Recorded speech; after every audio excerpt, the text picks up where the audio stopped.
Username LJ James tried to post this comment on 2 of my videos, but he rightfully got caught by the spam filter. So without further ado, let's look at 100% proof that Christianity is the truth. Feel free to spam this comment everywhere and generally give everyone cancer. Number 1. 2,000 plus fulfilled Bible prophecies. I've heard this number tossed around a lot, but honestly I have no idea where it's coming from. I've spent a lot of the time reading the Bible and I haven't seen 20. Here are some prophecies that the Bible said would come to pass before the end times, or the end of the world. 1. The future will be like in the days of Sodom.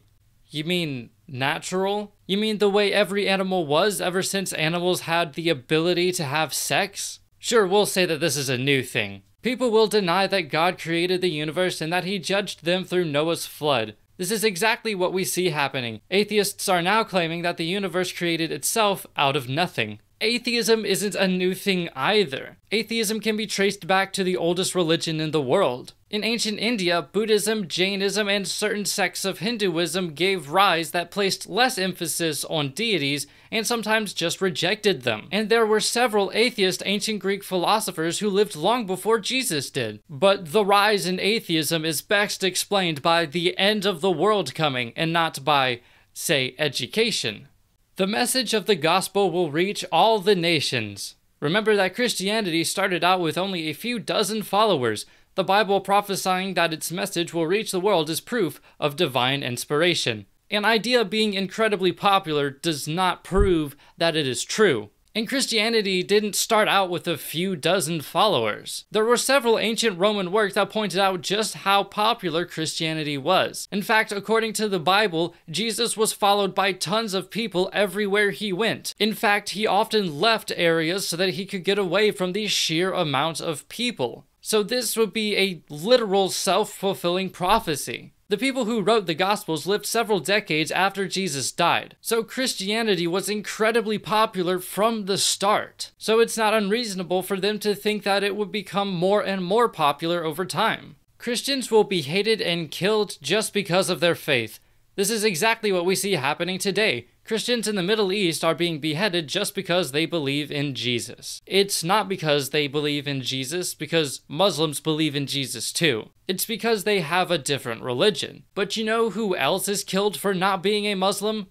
All apostates. That includes Christians, Jews, and atheists. But I find it curious how you have to single out a small area of land in order to say that Christians are actually being persecuted. Jews will return to Israel, their homeland. You're telling me that a group of people who believe that they were told by God that they belong in a certain area would want to go back to that area? Forgive me if I don't think that the end of the world is coming is the best explanation for that.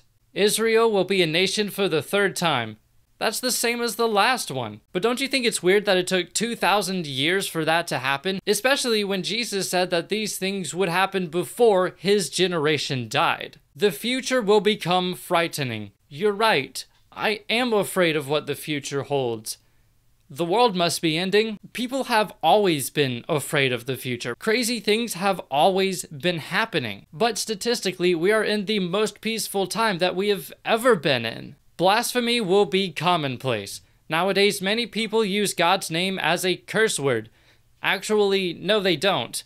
God's name is not God. His name is Yahweh. If I said Yahweh is a big poopy pants, then yeah, that is using God's name in vain. But saying goddamn isn't actually saying God's name at all. That's just talking about God's favorite pastime. There will be money-hungry preachers that deceive Christians and lead them away from the truth. Well, you know what other idea has that same thing going on? Every religion. There are Muslims like that. There are Hindus like that. You're not special. Scoffers will mock the second coming by claiming these signs have always been around. Oh, okay. Here's some bullshit, and if you call me out on my bullshit, that just proves my bullshit. That point alone has thoroughly convinced me that a God exists. Speaking of end times, God has showed Christians that Obama is the future Antichrist. I have absolutely no idea what they're talking about. I mean, I do know what the Antichrist is, but if you read the Bible, it has absolutely no resemblance to Obama. He will be revealed after the rapture of the bride of Christ. and the rapture will be covered up by alien abduction theory. Okay, this has gone off the deep end. Let's just keep going. Facts from the Bible that have been verified by modern science. 1. The earth free floats in space. At the time, people thought the earth sat on a large animal. Actually, no. At the time, the ancient Hebrews believed in the ancient Hebrew model of the universe. They believed that the earth was held up by pillars, as the book of First Samuel says. And the book of Job even references these pillars of the earth. And I think Psalms does too. But yes, the book of Job, the same book that references the pillars of the earth, does say that the earth is suspended on nothing. But this verse is outweighed 3-1. So what makes you think that this one is the one that God meant? But in a few verses after the verse that they're referencing, it says that God has a throne in the sky, and the only reason we can't see it is because there's a cloud covering it 24/7. Which of course with satellites we now know to be the absolute truth. The earth is round. At the time, people thought the earth was flat.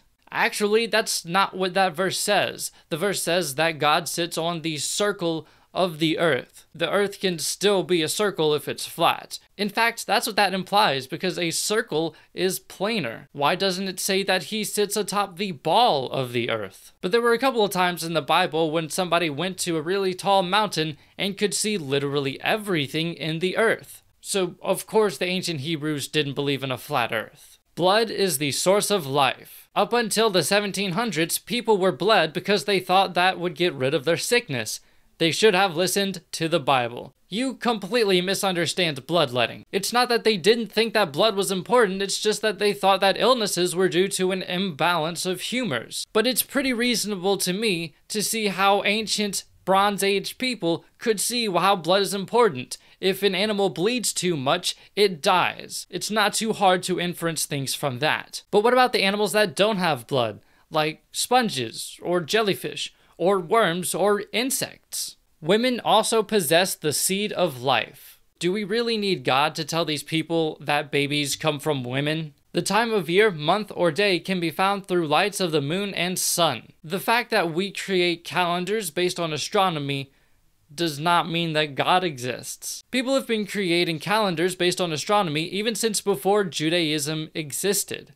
Air has weight. That verse is actually talking about the force of the wind. It doesn't take much for people to realize that wind is a thing, and there must be something up with that. Air has a cycle, and they cite a verse that pretty much just says that winds go in different directions. I don't think that this is a revolutionary thing. There are hot water vents at the bottoms of the seas. This fact wasn't verified until the 20th century with submarine technology. Actually, it wasn't submarine technology, it was the ability to record the temperature of certain areas of water. That's not important right now. But what is important is that you can see stuff like this happening without submarines, especially in low tide and when air is coming up. Although this particular example might be a busted sewer pipe with trapped air, both have been known to happen. There is a relationship between mental and physical health. And the verse that is cited is clearly a metaphor, or at least I should hope so, because envy doesn't actually rot bones. But the idea of feeling good mentally also makes you feel good physically isn't exactly a new idea.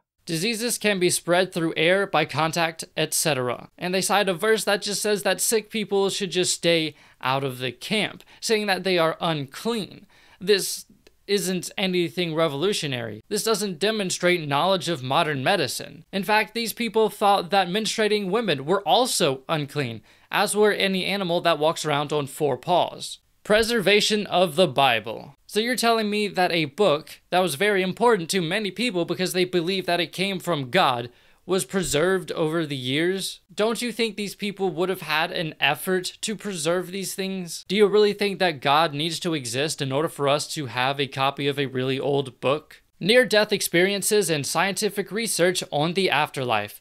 Near-death experiences prove Christianity. We find testimonies of atheists, Buddhists, Muslims, etc. claiming they died, went to hell, and came back because Jesus saved them. There are countless testimonies just on YouTube alone, and the people that ventured into the afterlife describe a Christian concept of life after death. If near-death experiences were open to interpretation, we would find testimonies of people saying that when they died, they met Allah or Muhammad or Buddha. But since we only find testimonies of people saying they were saved from hell by Jesus, we have additional evidence that Christianity is the truth. Now this is just a straight up lie. While not everybody sees a religious figure in near-death experiences, Muslims do indeed see Muhammad, as do Buddhists see Buddha. Here's a testimony of a young girl who saw Lord Yamaj, the Hindu god of death.